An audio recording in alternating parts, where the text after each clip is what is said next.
We just need to know what the intentions are and the reasons for not renouncing. We are still ironing out our onboarding process, so I apologize for any lack of communication. If you could provide the roadmap for your project to justify not renouncing, I can forward up to our tech team and have them reevaluate. And I replied back, I said, Russ, in a nutshell, Shibnobi is developing our own blockchain, our own multi-chain DEX, our own two-factor authentication wallet, and our own metaverse. I said, so as you can clearly see, we are here for the long haul. We are as transparent as can be. That being said, we have had lengthy conversations with our team and community, and because of the taste that was left in our proverbial mouth, we have decided that it is not in our project's best interest to pursue listing on SataMask. Thank you, however, for reaching out and discussing this like a gentleman.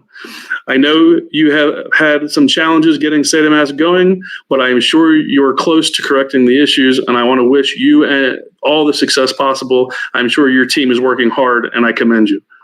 Sincerely, Cliff Etner. And he said, of course, best of luck to you all. I feel free to reach out in the future if you change your mind. So you guys can see it was very cordial. I think obviously there was probably some kind of disconnect based on his response, instead of them just saying that, renounce and that's it and there's no other options. He kind of said right there that they should have probably pursued it a little further, which is what I was expecting would have happened. But so, at the end of the day, it's no different than yesterday, what we talked about.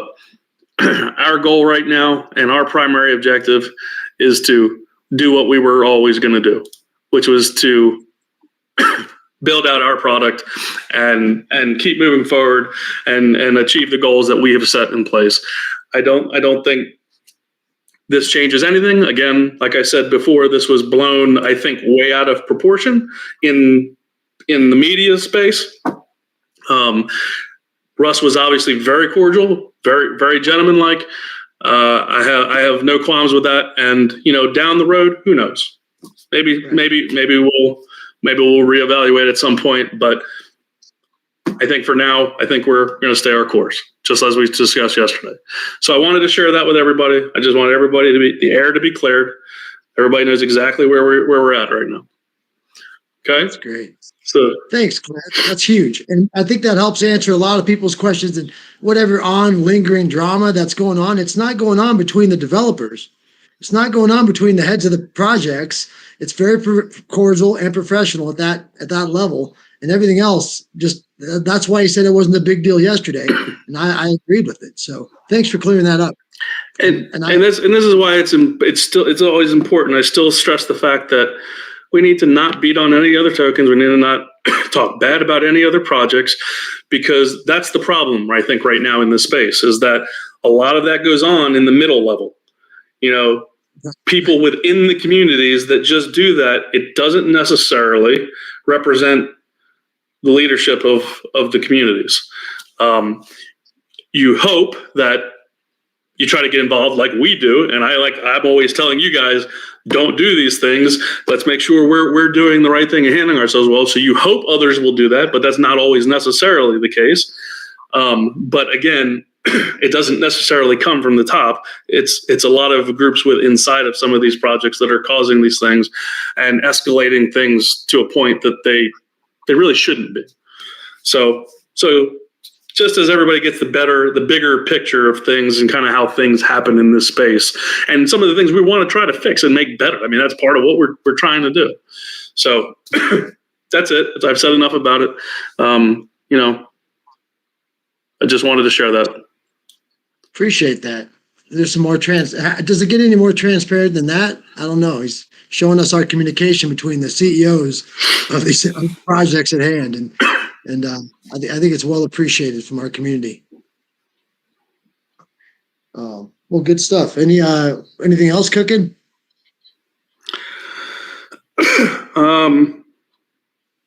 Again, in all transparencies, I did get out tonight the second to last airdrop for our pre-sailers.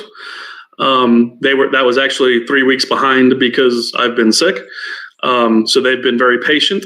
I did get those out to everybody tonight. I did do some more work today on the 12 Days of Christmas. It's just taking a while because I got to go through every one of them and verify them. I'm hoping tomorrow, but it's kind of a pain trying to get through them and figure out to make sure who held and who didn't hold. For sure. Tedious process. Yeah, it's a little bit. So again, still haven't forgot about that. I'm still working on that. So just an update, FYI there. I'm fingers crossed. I'm hoping maybe tomorrow I'll get it done. So along with your 1-inch deal, it was kind of, Jason had a great idea today. He brought over their Twitter account. And so we jumped on, and for anyone in here, look at the pinned comments, anyone in Telegram. And if you're out there on YouTube, we went out to 1-inch and followed 1-inch, and their Twitter handle is literally the number 1 and then inch. So at 1-inch, and we just started shooting them tweets and tagging them and saying, hey, we'd love to be listed on you. And hashtag Shinja, any thoughts about checking us out? And just, we're kind of, it's good that you did that today. And we're as a community, we jumped on that too. So thanks, Jason, for the idea, and good job, community. Because I know we're getting it hard and heavy today. And I don't know if you saw the impressions that Shinja Nev shared with us as far as the Twitter account for just the month of January, I believe. Is that correct? Yeah. I mean, pretty impressive. They are, and they've been. I mean, every time I've seen them, that our numbers are really good. The impressions that we're getting and that across social media is amazing. And I'll be honest with you, every time I open up Twitter and Instagram and everything like that, I mean, we're everywhere now. We're all, every time I was scrolling, I mean, I see post after post after post. So I mean, it's.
And then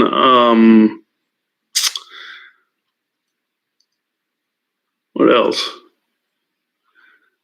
We're still waiting for feedback. I know I talked about Arculus the other day, but we're still waiting to hear back from their dev team on that now for the next steps with that. So that's still open. I think those are probably the big things for today. Well, that's pretty significant, and especially that correspondence and the 1-inch. And I know everybody had questions about the 12 Days of Christmas and the contest, and appreciate it. All right, that covers a lot. And with that said, it sounds like you're ready to open up the floor to some questions and comments from the community. Let's get after it. Yeah. So, and just real quick, because somebody just posted a message. They misheard me just now. Arculus, not Oculus. They just said, "Oh, you're talking about Oculus, the VR company?" No. It's Arculus, which is a cold wallet. Okay. Two different things.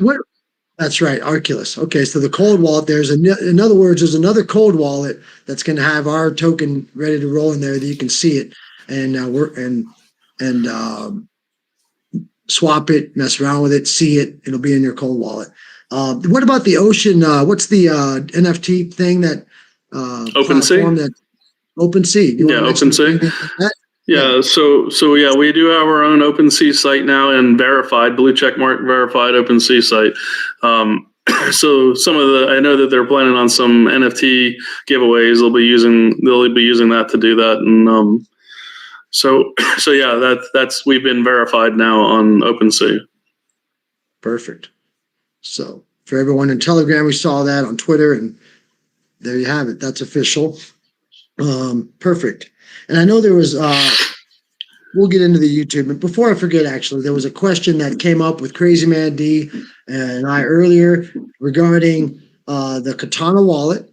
And maybe you could elaborate on the difference between and perhaps elaborate on the security measures of the difference between authorization and authentication in the 2FA.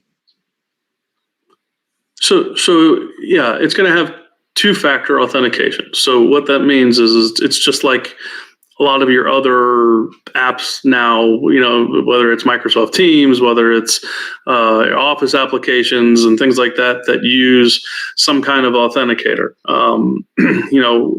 So like Google Authenticator, that basically, in order to be able to access your wallet, it's going to ask you for that authentication code from your cell phone, from that app, to be able to verify that it's you and not somebody else accessing your wallet.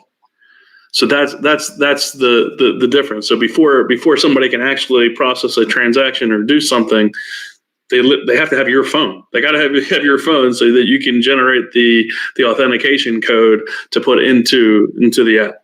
So that's the difference about what we're doing with the wallet. And then what the question that kind of came up around it, like a follow-up, was there going to be an authorization before the swap occurred? Is that going to be something that's allowed, or is that something that has to be done on the blockchain, or is it going to be something like that when we have our own blockchain, to where before we actually do the swap, that there'll be another authorization level of security? But you always have that. I mean, think about when you make a transaction on the blockchain. You have to do the approve. Like you always do. You have to approve if it's the first time you've done one, and then you have to confirm the transaction. You still have those. So that's still not going to change. You're still going to have to do those steps. But prior to doing that, you're going to have to put in your authentication code so that it's you accessing your wallet and not somebody else accessing your wallet. They won't be able to get to those next steps. Perfect. And Crazy Man D, are you in here? You are. There he is. I'll let Crazy Man D elaborate on that. Crazy Man D, you have the floor, brother. Yo, hey Cliff, what's going on, man? How you doing? This is something I've been asked a bunch of times, and I've been trying to educate.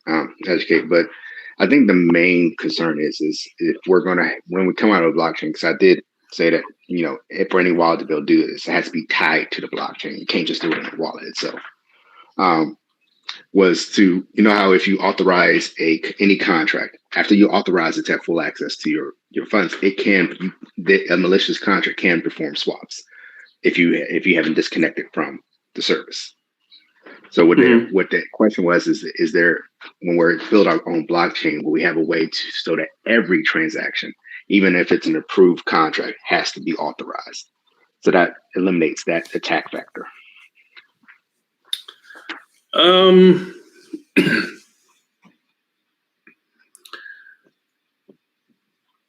don't know. I'll have to look into that, Crazy Man D, because it's not necessarily what we were planning originally. But so you're asking if every single transaction, you're basically talking about automatically disconnecting then. So after every transaction, it automatically would disconnect, so that when you go to do the next one, it has to reconnect and reconfirm. That is one way, but I do see that, and this is something that's going to be totally new. This is not anything that's being done right now, so it's something that we have to be taken to the drawing board. Because if we do it that way, then you have to pay that the authorization charge every single time you want to do a transaction, which also doesn't help. Yeah. Yeah, that's a tricky one because, well, and I'm not even sure if that's true. I need to look into that because I'm not sure if you'd even have to pay the authorization fee every time. Because again, even when you manually disconnect and you go back and connect again, you don't necessarily pay another approval fee once it's been done once. That is very true. So it really comes down to being a matter of just really it really comes down to just disconnecting between every single transaction and then making somebody reconnect. But I guess the question becomes is how much do you gain from that? I mean, other than, yeah, it doesn't stay, well, obviously other than it doesn't stay connected. So yeah, that something can't do something in the background, I guess. I don't know. I'll talk to the team. It's not something that what we were probably planning, but maybe it's a possibility. Yeah, it'll definitely be something new, and I don't know how it will be done yet, but it would require. I think it's going to take a little more thought. Yeah, it's going to take actual integration between the wallet and full integration into the blockchain securely. So the problem is you can't control. I mean, we hope that somebody's going to use our wallet. They don't necessarily have to use our wallet. They could still use one of the traditional wallets. So you have to also keep that in mind, is that we're not absolutely being strict and saying, okay, no, you can only use our wallet on our blockchain. That's it. I mean, we're not dictating that. We're giving you an option that if you use ours, you're getting that extra level of protection, that two-factor authentication. but I mean, some people may choose to still use MetaMask or Trust Wallet or whatever else they're using. So it's basically, it's one of those things that if you use our ecosystem of products, by doing that, you're enhancing your security, you're enhancing your protection by using all of our products together. But that's a user choice still. Correct. And that is what I'm getting at, is if we do figure out a way to integrate the wallet with it, that's another selling factor for the wallet. So if you use our ecosystem, yes, here's an additional benefit you get, and that in itself is not something that's done. That's bringing a hot wallet. That's like merging a hot wallet and a cold wallet. Yeah, I mean, and that's kind of been the whole premise, is that we want you to use all of our products. Obviously, I mean that's the end goal. And if you do that, you're going to have the best level of protection possible. So, yeah, I mean that's what we are going to try to always sell, and that's what we're going to try to push people to do. But at the end of the day, we still give people their choice, their option to use what wallets they want. And yeah, I mean, you'll have the ability, if you wanted to, again, just like any of the wallets do, if you want to import a wallet from MetaMask to the Katana wallet, you'll be able to do so. If you want to do it from Trust Wallet to the Katana wallet, you'll be able to do so. So you don't actually have to move your tokens, but then you get the benefit of using our wallet instead. So, I mean, people will have options, but it's up to them, as always, as to how they want to proceed. And again, I think that'll come back to part of the education too. The way we present and we educate our community on what our recommendations are for how to do it to be the most secure. Absolutely. Thank you. Thanks, Crazy Man. I have a quick question on that. Yeah, Jason. Is it possible to get integration with the Google Authenticator? You know how like you Yes. have the Google Authenticator and you got the numbers. So it is? Okay. Yeah. Thanks, Jason. Short answer, which is rare in this space, rare with this technology. I like it. All right. So that said, let's go on to some more from you. Let's get on to YouTube now that we passed that one and got that out of the way. Glad we did. That's been coming up. And all right, a lot of great comments. I see you all. Lisa, I see you. Derek Hine, I see you. Churi, Billy Business, SB Carter, NK Point, RB, all on YouTube. I see everyone in there. And Saray, Dennis, Jose, and nice. Bunch of positive love in here. A lot of support for your decisions and appreciation for you discussing that early on. And then also, okay, on that subject, X Pro Amex asking Katana wallet, and we know the answer to this, but might as well hear from you. It will have a staking option? Question mark. The staking in the wallet? Dojo Swap. I think they're talking about Dojo Swap. Dojo Swap will have a staking option. There you go. So X Pro Max, there you have it. It's the Dojo Swap that's going to have the staking option, and I believe it's going to be a month after it's launched, is what I was hearing. Was that still kind of true? That'll be shortly after Dojo Swap itself is launched, but yes, there'll be an option inside of Dojo Swap to have staking. Yeah. Perfect. So there you have it.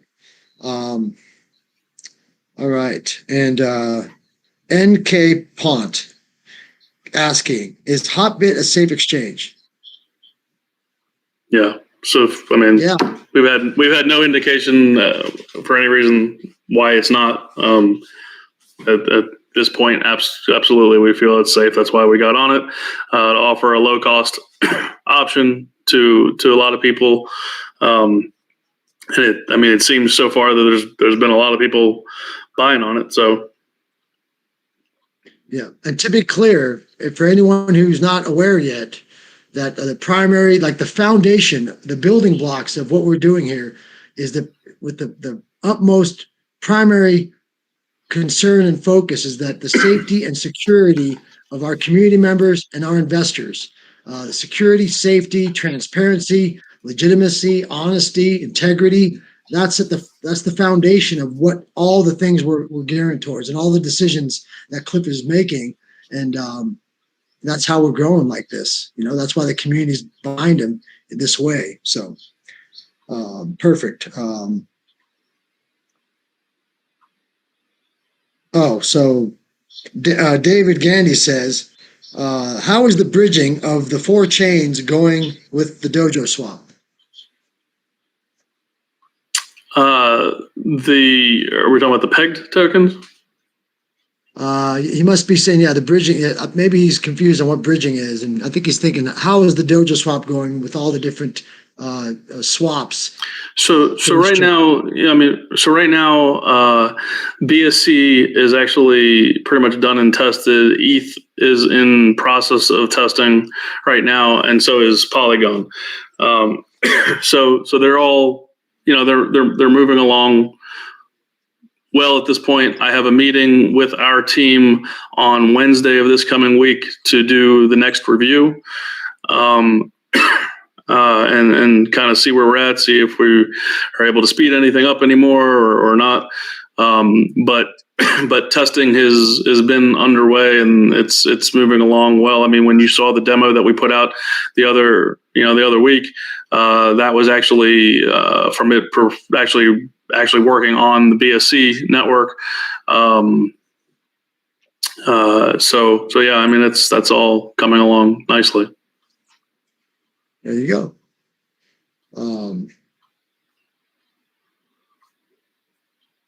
Right. What's up, Strong? Hey, what's up, Slicker? We see you. I see you too, Crank It. Crank IT, that is.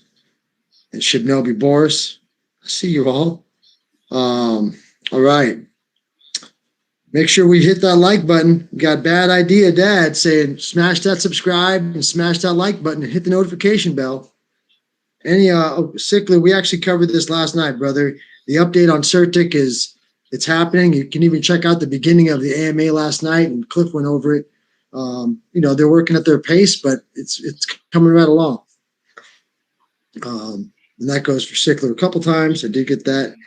And then DJ is asking for the ETA on Dojo Swap.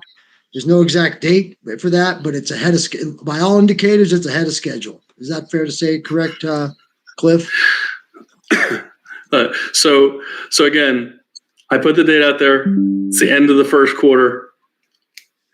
So still holding to that right now. I think we will do better, but I'm not gonna promise you a date other than what I've said. So we're doing everything that we can to try to speed it up, but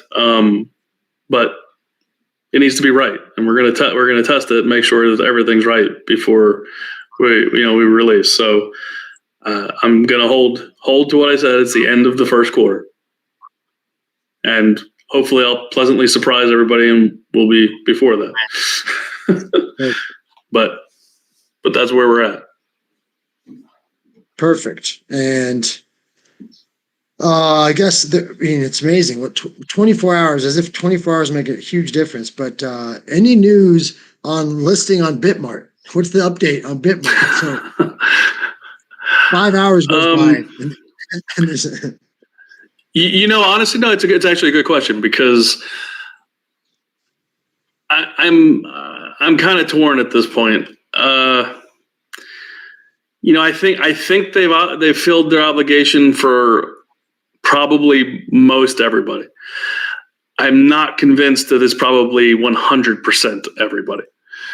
I've heard now a lot of feedback that SafeMoon people, for some reason, they have not been necessarily reimbursed. I'm not sure why the reason for that is. So it's, I don't know. It's going to come down to what we want to do. Do we want to move forward with it, or do we not? I have a feeling we're never going to get 100% answer. My guess is that there's going to be some people, and my guess is probably what will happen is that they will continue to, for whatever their reasons are and the way they're rolling out the reimbursements, because they are doing it. So it's not like they're not reimbursing people. They are reimbursing people. We've heard that now over and over again. My guess is there's a reason for whatever they're doing and the way they're rolling it out, that I guess some of them maybe are just taking more time than others. Maybe some of them are bigger dollar amounts, which are taking more time, and they're not doing it all at once. I don't know. So the question just really, I think, is going to come down to is whether we as a community want to move forward with it, or if we want to walk away from it too. That's, or tell them we want to wait still further and for a later date to see what happens. That's the other option, I guess. So I'm open to hear opinions on it. I'm kind of, at this point, I'm kind of getting to the point where I'm kind of either way, it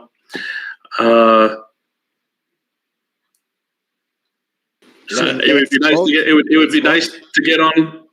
What's that, AJ? so Said perhaps, like you always do, very professional. Maybe you put a vote and see what the community said. It's up to you. I You are agree. Yeah, we can do that. But with that said, let everyone know the information, which is that, do we know exactly how many tokens got breached, or holders of tokens? As far as the different types of tokens that got hit, or was it all of it? Was it just everybody? No, I think there were, I know I had heard at one point, I think there was probably like 5 to 7 different projects, I think, that were affected. So, but I think SafeMoon is the one that's kind of an issue right now. The only ones, I think most of the other ones have been reimbursed. so that's the one I heard too, is that SafeMoon, on the DMs I've gotten, Everyone else on the other project said they got that I saw have been refunded. Right. That's the same thing I keep hearing. So I don't know. So yeah, I mean, we can put a poll out, I guess, and see what everybody's thinking.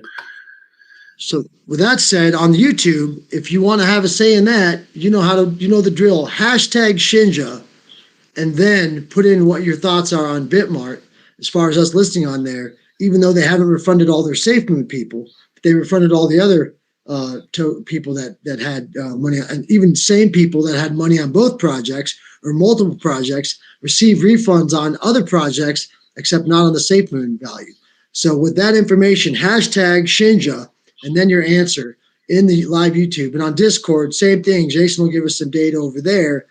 And Lisa, I did see it, and no problem. We burn another zero. It's happening. All right. Hey, Cliff, did they ever get back to you on your last email that you sent them, trying to be direct towards them? Bitmart?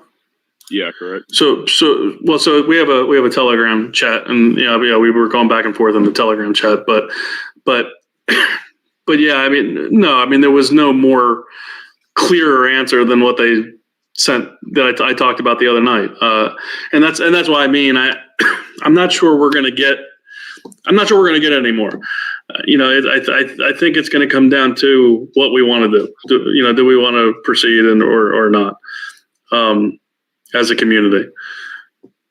Absolutely. I just remember you saying the other night you sent them one last message, and I didn't know if they got back to you. Yeah, which is understandable. No. They probably will never. Yeah, I think it's. I don't know. I mean, like I said, I think they kind of took the stance that they are fulfilling their obligations, and for the most part, I think they have. To be honest, I think they have. I think there is because I've even heard some SafeMoon holders have got, but it's not all of them. It sounds like there's still a good portion, probably, of SafeMoon holders that have not yet, for whatever the reason is. I don't know. And maybe it's something that will still roll out. I don't have an answer. Yeah. So far, it's an overwhelming response on YouTube of yes. That's what I'm seeing on YouTube. I don't know what it's looking like in the main chat here, and also it's the same in the main chat. Thank you, BK. Yes, to proceed with Bitmart, or yeah, that's what it means. Okay. And also, I think to have a vote, I think is the best for you, and you have something in your hand. So at the end, they said 100, they say yes, 3, they say no. So you have the choice as well to decide after that. So that said, I got your back. I don't think we even need to go there. I got your back because I know you had some input on it, but I think the vote and the people have spoken. And I think that's as far as it has to go.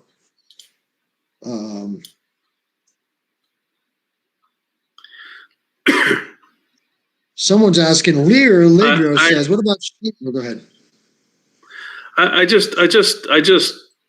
don't know. I just gave permission to speak to MK. Evidently, he's wanting to ask something. So if you're there, MK, Yeah. Hi, Cliff. I'm glad that you have given me the permission, and I'm really happy to talk to you. And I promise everyone that I'm not gonna take a lot of time, but it's a serious thing.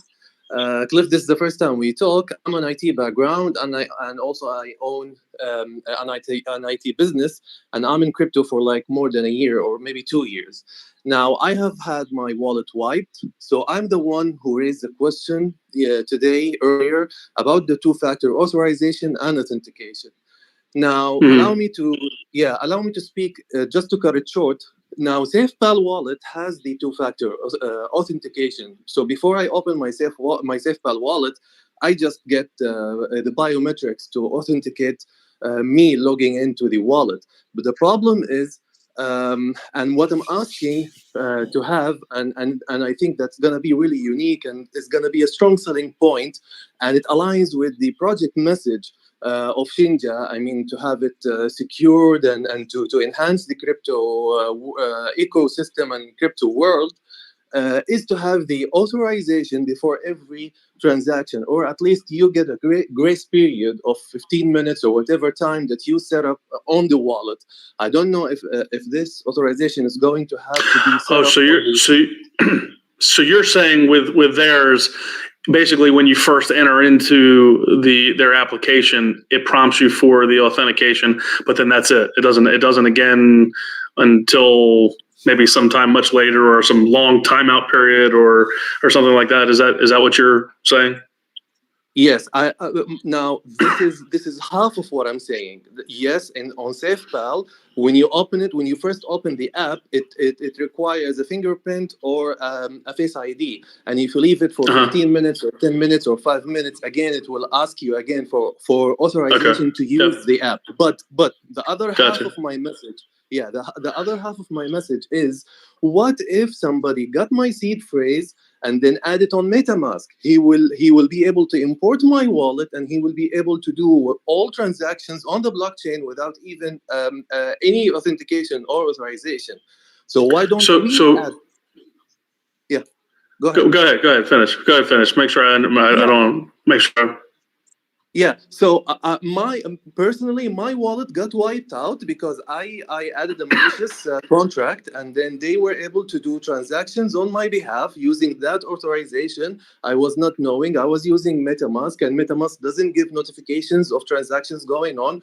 When I left my phone for 6 hours, I was sleeping. I woke up, and then after that, my wallet was totally wiped out. So maybe notification of transactions on the wallet is good, because even SafePal does not have notifications. But why don't we try to add more another security level for the transaction itself, for the swapping itself? So, okay. Hold on, I want to write down one note that you just said.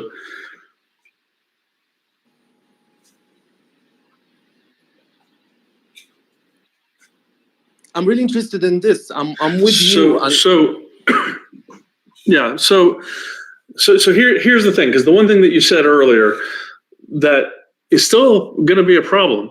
If you would take and export your wallet, even if it was in our Katana wallet, and you exported that wallet and you brought it into MetaMask or Trust Wallets or something like that, you still could do that. And once you're in that other application, the two-factor authentication is gone.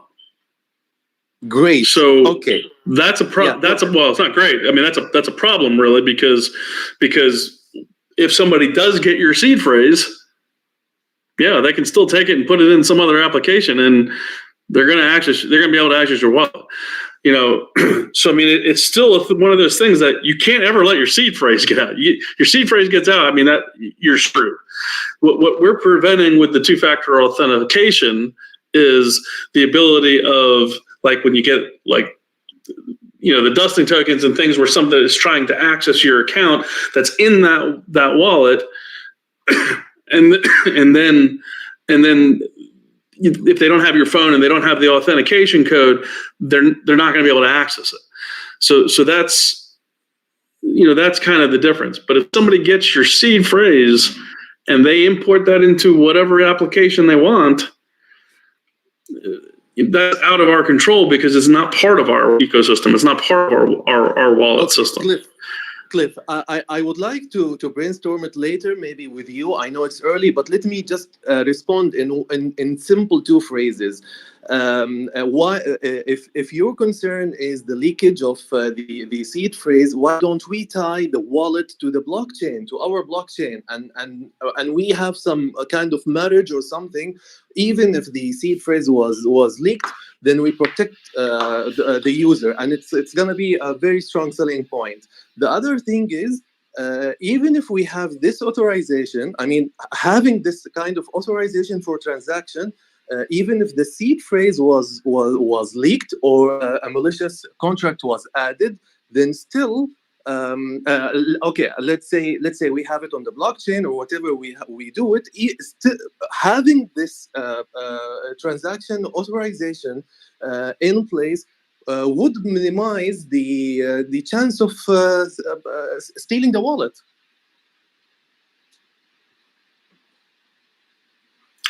I mean, I would accept. I'm sorry. I'm sorry. I'm happy. So first of all, I'm 100% happy to talk more about this, because obviously, I'm always looking for new ideas and ways of doing things. That's a plus. That's a positive. But the thing that again I'm concerned about is that even like with what you just said, you said let's tie it into our blockchain. That's great. So if it's on our blockchain with our wallet, we will have more security, which is what we've been saying. Yes. But as soon as you're either not on our blockchain or you're not in our wallet, it's not. We can't protect everybody. We're going to do a much better job protecting people that are using our ecosystem of products.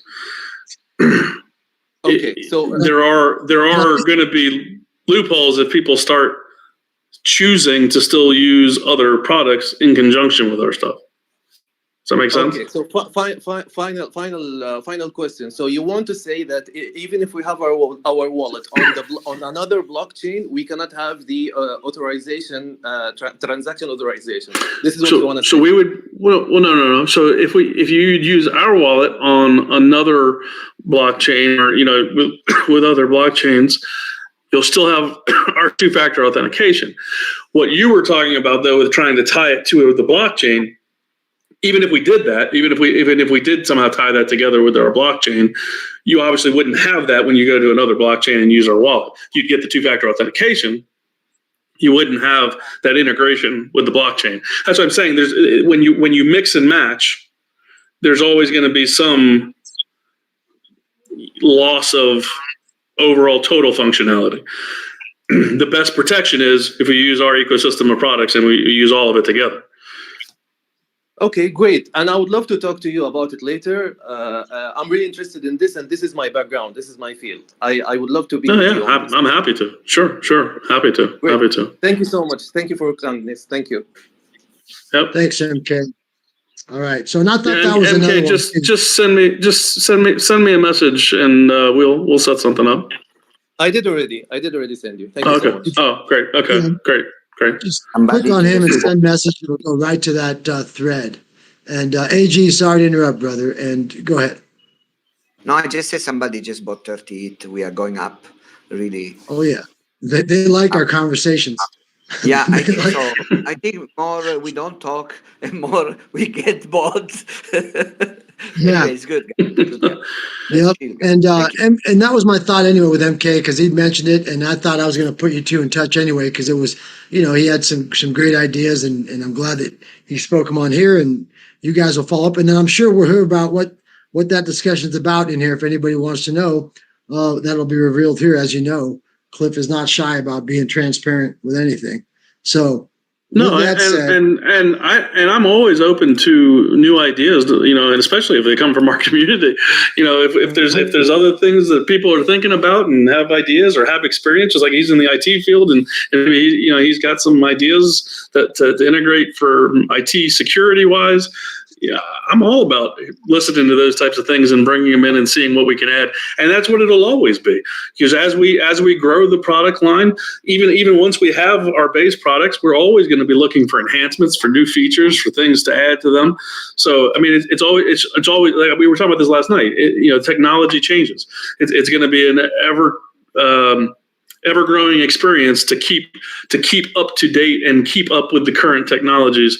So the more our community gets involved with this type of stuff, it's great. I mean, it's just more input. It's more input and sources for us to think about, to do, and how we can implement into our products. So I'm totally good with that. And we have so many talented people in our community. As you can tell, what everybody's kind of come to and volunteering and all their efforts and their specialties and their skill sets coming together has got us where we're at, and it's going to help rocket us into the next dimension. There was a question also. Man, we're gonna cut it short tonight, everyone. Just so you know, heads up. We do. I hear you, Cliff. Relax Nation wanted to know if there was, this is from YouTube also, will Katana Wallet have an option for removing dust tokens or an option of hiding it? hiding dust tokens?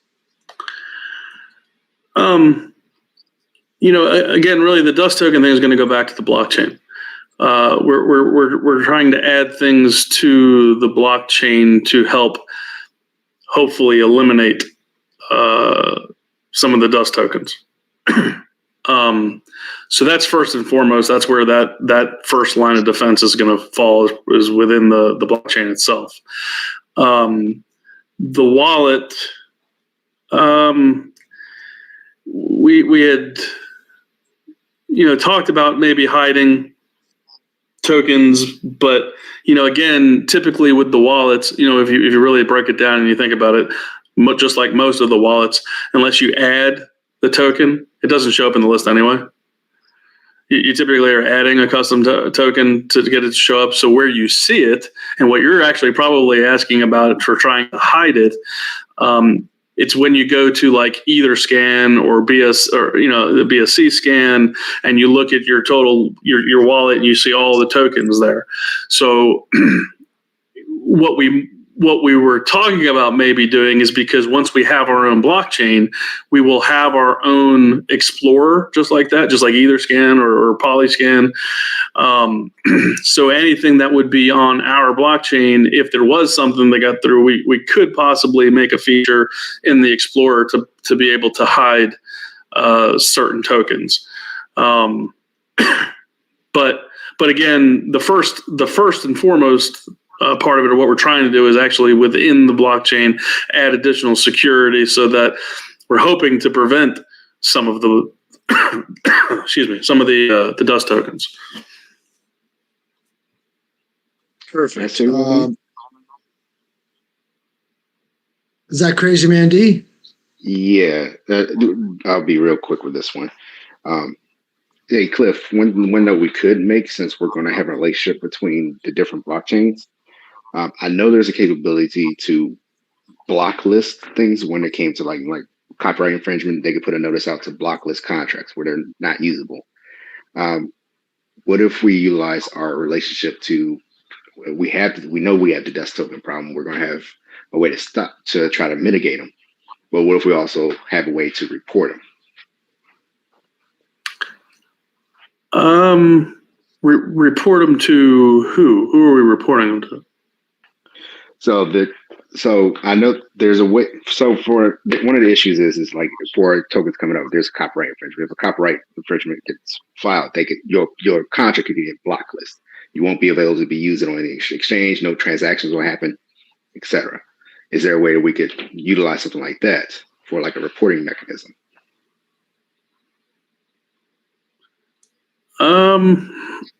I don't know, because I'm not sure if I'm 100% following the whole blacklisting thing that you're talking about with the contract. I don't know if I'm actually familiar with that.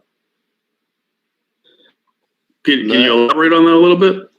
Yeah, it's one of the problems with tokens that come out with a copyright infringement.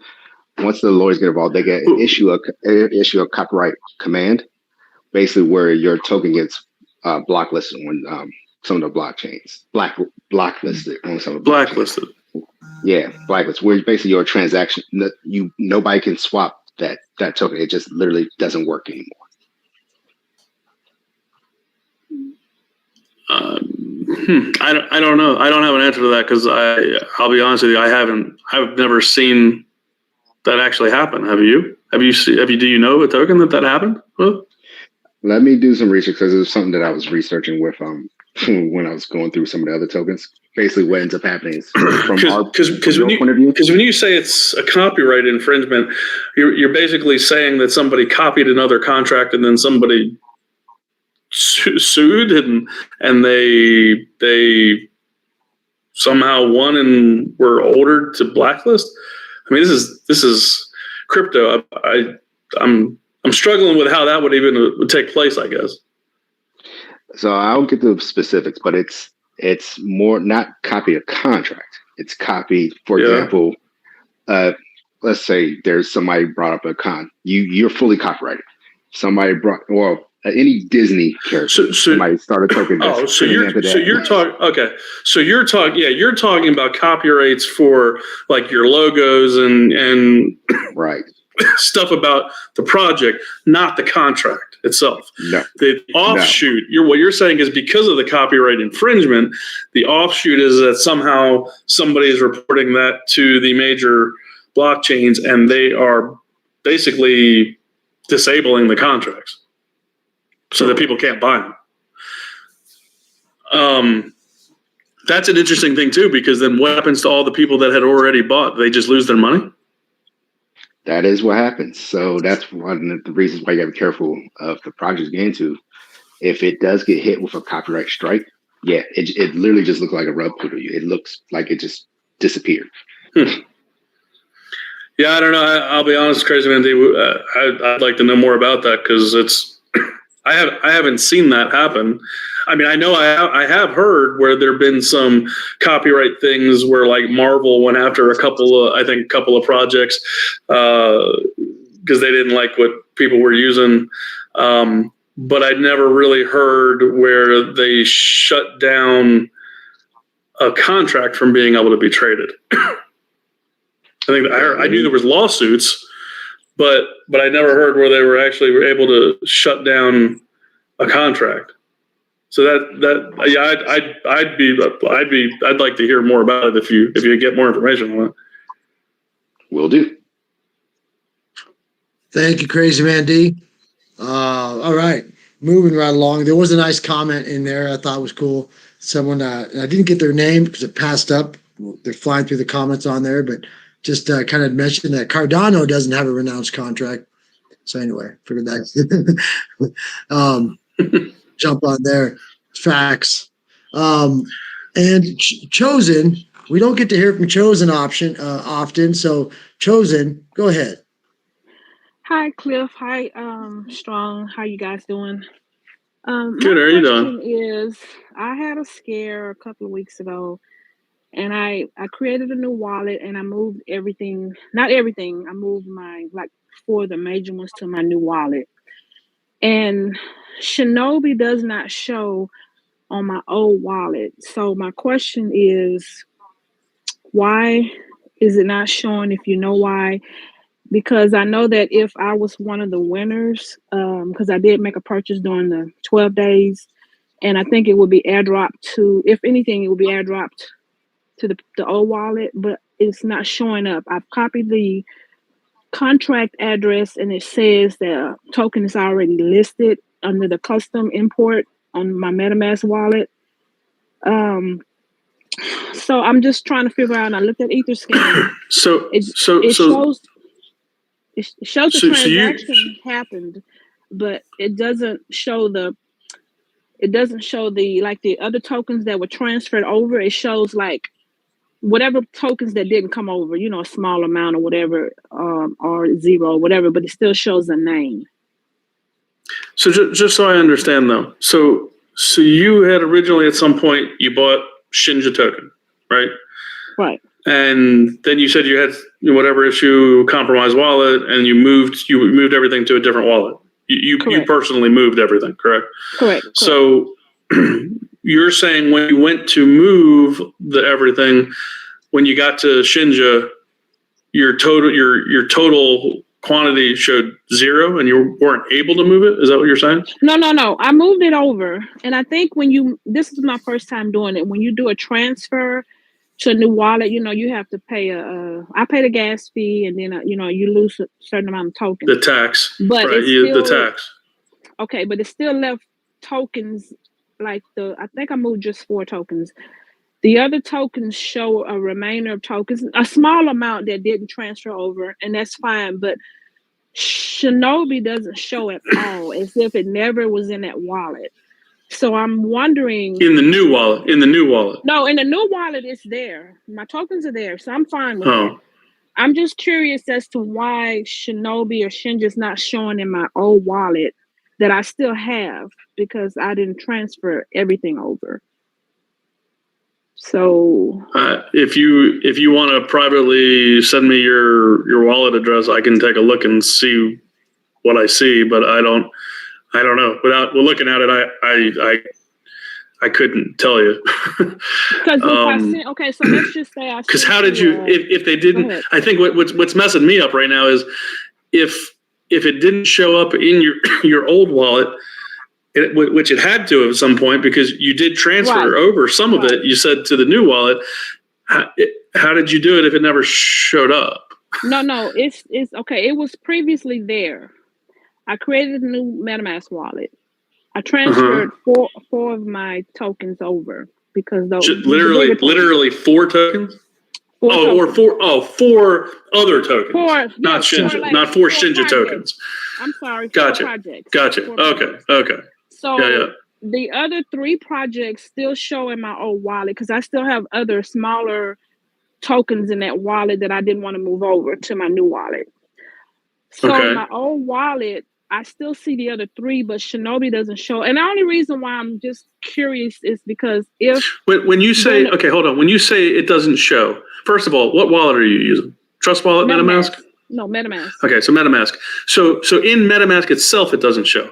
Have you actually gone into MetaMask, clicked the 3 little ellipses, and looked at it in Etherscan? And does it show up in Etherscan? It does not. And it's not in Etherscan? Now, it shows the transaction when the transfer happened. It was 7 days ago because I just went in tonight during the. So it shows 7 days ago. It shows Shinja going from MetaMask to it's going out. It shows the transaction. Going out to where? I click on it. What to my new? Where did it go out to? It went to my new wallet. It shows the transaction. But you're saying not all of them. Well, I'm just saying that the old wallet, it doesn't show that Shinja was ever there. And the only reason why I'm questioning it because during the 12 days of Christmas, it won't if you transferred it. If all of it transferred, it would look like it's not there. Oh, well, because I've tried to re-add it to the, re-add. It wouldn't matter if you literally were able to transfer the entire amount from the old wallet to the new wallet. In the old wallet, Etherscan, you would see no more Shinja. Okay, so I don't know if I guess it still took tokens. I guess that's part of the transfer, even though you would have lost depending on when you did it. But I'm assuming it was just in this past month or so. So it probably means you would have lost 9% in the transfer tax, just like if you buy or sell, you would have lost 9%. So the amount of tokens that would have gone from the old wallet to the new wallet would have been 9% less tokens than what you had in the old wallet. Okay, and the fact that the other 3 still shows in the only reason why I'm questioning, and I mean, it may be mute, was because I did participate in the 12 days of Christmas. That's like, well, if you guys do an airdrop or however you do it, it would go to the old wallet. But if it's not showing, how would I know? If I was one of the winners. Well, that would be different. So if you became a winner and if we airdropped it to the old wallet, then token balance again in your old wallet, it would show up again when we did the airdrop. Okay. But again, hold on again. You're also confusing. Let me clear that up too. Okay. Even if you are a winner in that 12 days of Christmas, when we do that, you're not getting Shinja tokens. It's ETH. Remember that award was ETH. Oh, okay, got you. Okay, my ETH is still there. Yeah, I still have. Yeah, so I mean, even if you win, you're gonna get $2,500 in ETH to your wallet. Okay, and then not Shinja token. Okay, one more question. Would my transfer show as a sale? If you were to look to see, I know one of the requirements was you could not sell, but I didn't sell. I transferred them out. But would that show to you as a sale? Yeah, unfortunately, it's gonna. Okay. Well, I don't think there's anything I can do about that. So, Chosen, I appreciate you. Did you handled all we can help you out with, Chosen? If you're still not sure, I didn't hear what you were. Go ahead, if you're still not sure, I mean, I'm more than happy to take a look at it if you want to share your wallet with me.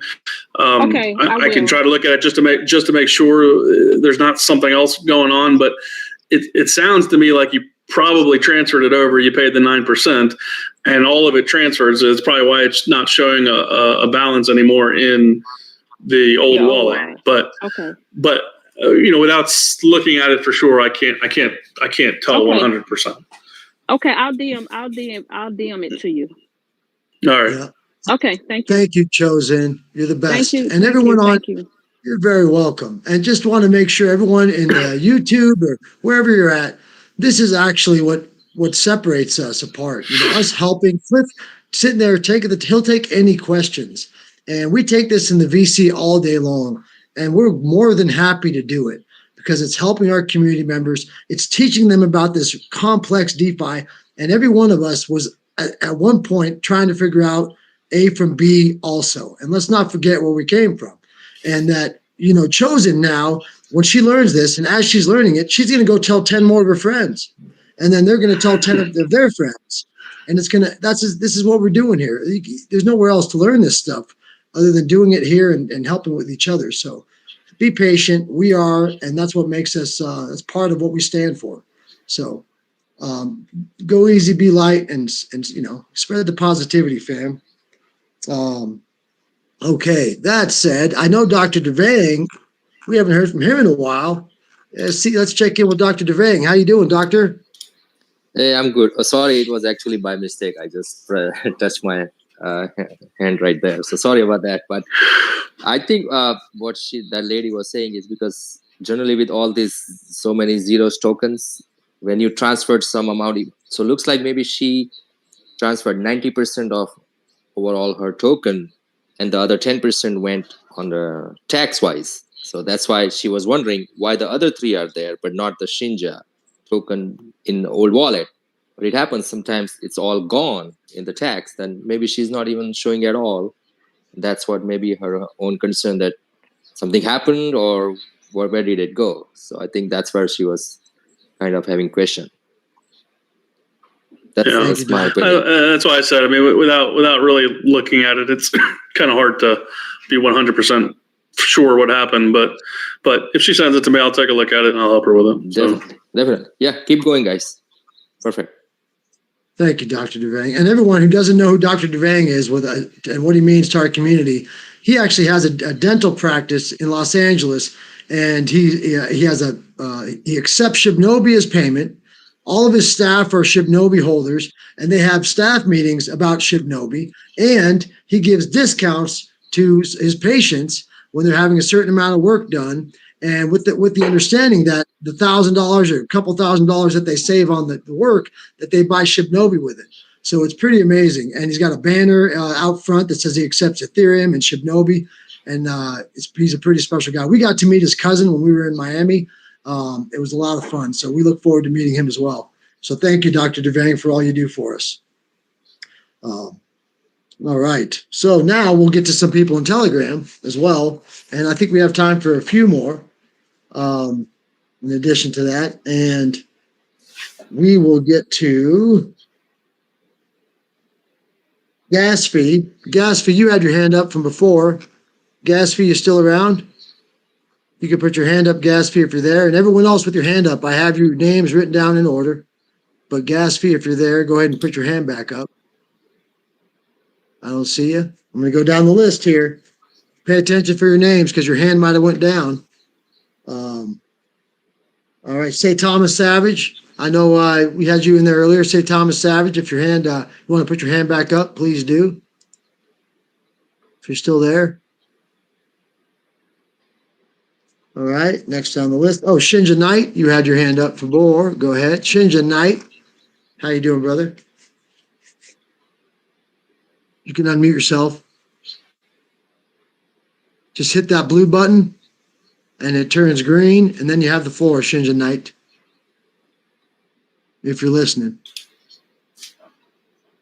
Shinja Knight, going once, going twice. All right. Next on the list, would be Savage Shinja. Savage Shinja, are you still around? Please re-raise your hand if you're there. Savage Shinja. All right. Brandon, let's go, Brandon. I see you. Let's go, Brandon. You were next. How you doing? Let's go, Brandon. Doing good, doing good. Cliff, I was trying to ask this question last night. Whenever we were actually about SataMask. When you were notified about SataMask, how were you notified? How was I notified about the new scoring, or what specifically? Yes. I was sent an email by NAM, an Excel spreadsheet with one record in it that basically just stated the details of our project, which was what also I brought a portion of that up tonight in the email or the messages that I shared between Russ and I. But that it was an email. Yeah. Okay, so it was an email. Okay, you said you've already shared the email? Yeah, when we started off tonight, I showed the messages between Russ and I, because Russ and I communicated together today about the issue. Okay. Well, there was FUD saying there was 5 things, so now you're saying that you've done specified and showed there was only one thing, and that was because of renounce. No. What it did was it listed out all of the functions of our contract. That's what the multiple things are that you're talking about. Listed our functions, the functions of our contract, and that was why I replied back to them and said, "What do I do with this? What are you wanting me to do with this?" And the response I got back was, "Well, you need to renounce your contract." And I said, "Well, we're not going to renounce our contract." And instead of them then going to any of the other things on the list and saying what they would want us to do or not do or whatever, they just said, "Okay, well, what wallet address do you want your money sent back to?" So, okay. And that was what Russ's point in our messages today between Russ and I. He pretty much said that wasn't handled correctly.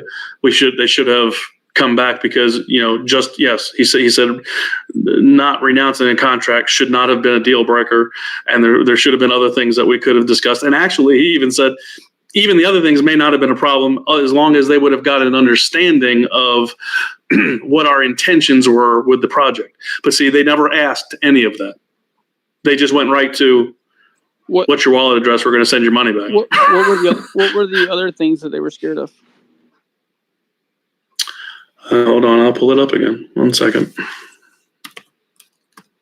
You can also go back. I mean, the DVR is on the YouTube live. You can go back to the beginning. So within the first 5 minutes, you can rewatch whatever Cliff said. So the list of stuff was, 1, the owner can airdrop. Well, yeah, we know we can airdrop. I've been doing that to all of the winners of prizes. I've been doing that to the pre-sailers, for their distributions. Another one, owner can exclude from fee. Well, yeah, that's how you get on the exchanges, because every exchange that you get on, you've got to be able to exclude their wallets, which is also another reason why we don't renounce, because if we renounce, I can't whitelist the exchange's wallets. So, yeah, that's just normal. Owner can change tax, marketing, and liquidity fee. Well, yeah, that's how, I just reduced our tax from 13% to 9%, and I've been giving everybody a discount. Owner can change the max transaction amount, which, everybody knows when we first started the project, in order to keep from bots and people selling huge amounts. Remember, we had the transaction amount much lower. As we got a week or so in, we opened it up pretty much wide open. So, yeah, that's something we can change. Owner can change the marketing wallet. Well, yeah, if the marketing wallet ever got compromised, I have the ability to change it to a new one.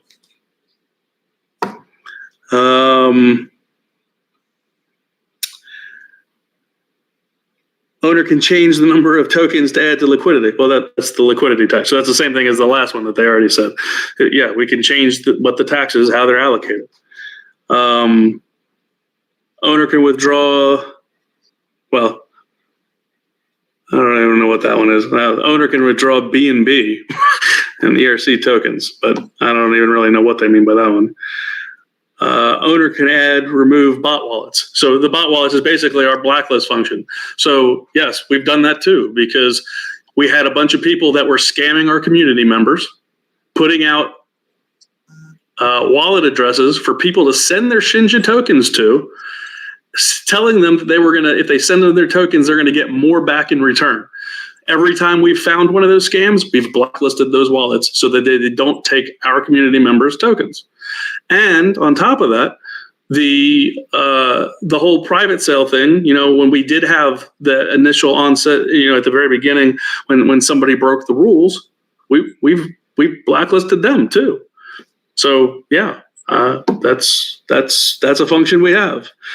The next one was owner can allow trading. Well, that was one time at the very launch of the contract, after we airdropped the initial people and after we funded the initial liquidity in order to prevent bots from trying to come in and fund liquidity prior to us being able to do it. I had an enable trading option. You could only set it once, and then it's never can be set again. So, yep, we got that.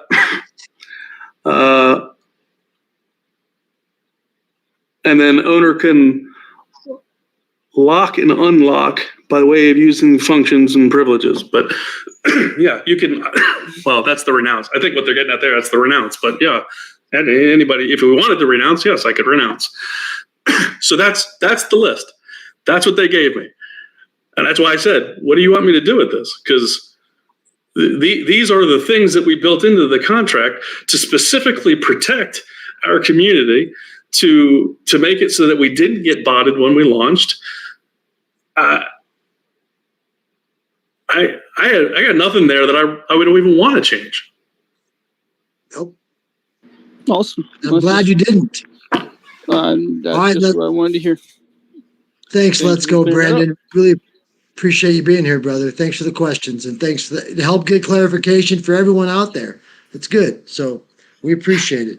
And that said, Zach Humphreys is in the YouTube channel. Going to give you a shout out, Zach Humphreys and Adam Schulten. I'm trying to get them welcome to come on up here. Raise your hand in Telegram. We'll get you up here, Zach. Thanks for your support. You're getting a lot of love in there. I know you got a lot of fans out here. So, yeah, appreciate that. And really good stuff. So with that said, we're getting down to the nitty gritty. And it looks like I did see, put your hand back down, say Thomas Savage. I know you had your hand up before. I'm going to get you up here. I know you're a huge Shinja fan. I know you are. And give you another chance to put your hand up. You must be having to go somewhere and come back, and the timing's just not working out for us. But, all right. Wow, it looks like we got a special guest or something there. Did he pop up? Did he come in? Did he raise his hand? I think it's Vitalik Burton. Oh, Vitalik. I don't think it's really him, but I just thought it's funny. I saw the name pop up. I mean, with his mic, he'd probably just pop up in the screen. He wouldn't even need to get his hand raised with his tech savviness. Yeah. Oh, that'd be cool. Yeah, it's funny, some of these names. I'm like, is that really you? Is that really Bob Barker? So,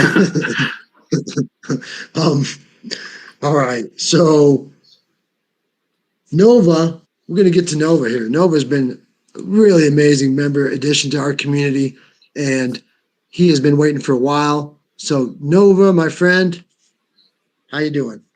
You can unmute yourself. And I see you, Savage Shinja. Hang, sit tight. Good. Can you guys hear me? It's a little muffly, but yeah. Okay. First question. I know you get this asked a lot, Cliff, but how's the health? Doing much better. Still had a nagging cough, but doing much better. Thank you. Okay, good. Glad to hear. Thank you, Strong. And yes, I've been part of this community for a while. I believe in this community. I love the transparency in the AMA. AMA every day is like, you can't really beat that. So thank you, guys. My last question, I don't want to hold up because I know you got to get off early. What are the requirements that we need to meet for crypto.com? So, excuse me. So right now, the reason we're sticking to the plan that we had before is because the first requirement that we need is we need at least 2 other exchanges. So that's why we are going to, we're going after Probit and Gate.io and then possibly Bitmart still. We need those for crypto.com. Second of all, the next requirement is we need to increase our volume. We need to get between 15 million to 20 million daily volume. We were at one point, we were doing about 9 on average. Right now, we're down about 2 million a day in volume. So it has tapered off. That is one of the reasons why we are looking at right now, trying to see what it would take to create pegged tokens on other networks that would still tie to the liquidity pool for our ERC20 liquidity, because that would help increase volume still here on our ERC20 token. I don't know if we're going to be able to do that yet. We're looking into that, but that's one thing we're looking at to try to help with that. Obviously, other than that, the market's been down, so it hasn't been as good as it was. Hopefully, if it starts to turn around, that'll help too. But and then again, it's just us getting back to basics and shilling and getting the word out there, because like I said, we were doing for almost this entire time, we were doing between, well, on average, probably about 9 million daily volume, and we had days where we were over 15 million. So I'm positive we can get to the volume we need. We just need to do a little work there. So that's the second requirement. And then the third requirement that we have to fulfill is obviously the $1.5 million listing fee. That's the other big one. Everything else we qualify already: number of transactions, number of holders, all that stuff. Everything else is fine. So those are the 3 primary things that we need to accomplish in order to be able to get to crypto.com. Okay, well, hey, appreciate it. Thank you for clarifying that, and I don't want to hold up too much time, so I'm gonna end my questions. All right, thank you, sir. Thanks, Nova. Appreciate you. All right, we're down to the last one. I'm gonna get the last one if you're listening.